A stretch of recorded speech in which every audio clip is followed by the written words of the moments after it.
Le troisième data center lancé par l'opérateur monégasque a été présenté au cours d'un petit déjeuner débat dans un hôtel de la Principauté en présence notamment du ministre d'État Michel Roger et de membres de l'Éducation nationale, du CHPG, des Travaux publics, de la Sûreté publique ou encore du Corps des sapeurs-pompiers.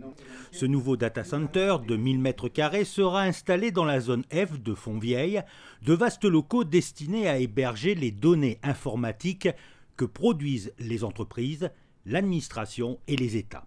Les travaux ont démarré en décembre de l'an dernier et il a été conçu et réalisé par les entreprises monégasques. Monaco Télécom a investi 5 millions d'euros pour sa construction, un coût justifié car nécessaire. Faire appel à ce genre de service devient quasiment une obligation pour les professionnels.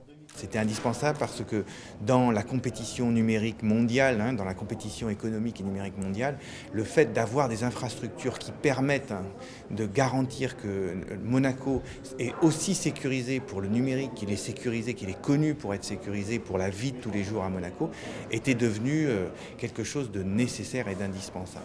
Le data center contiendra jusqu'à 250 baies informatiques, des casiers renfermant de grandes quantités de serveurs et équipés de couloirs thermiques afin de stabiliser la température et réduire la consommation d'énergie. Cette salle d'hébergement répondra aussi aux besoins de confidentialité et de sécurité des professionnels.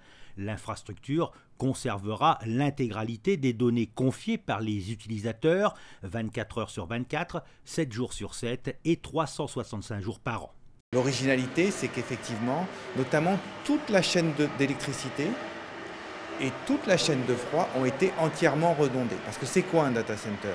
C'est garantir que les ordinateurs qui sont stockés dans cet endroit auront toujours de l'électricité, auront toujours une température constante et auront toujours de la connectivité réseau. Toujours. Et donc pour ça, qu'est-ce qu'on fait? On prend d'abord des équipements extrêmement modernes, première chose, extrêmement sûrs, et deuxième chose, on les duplique.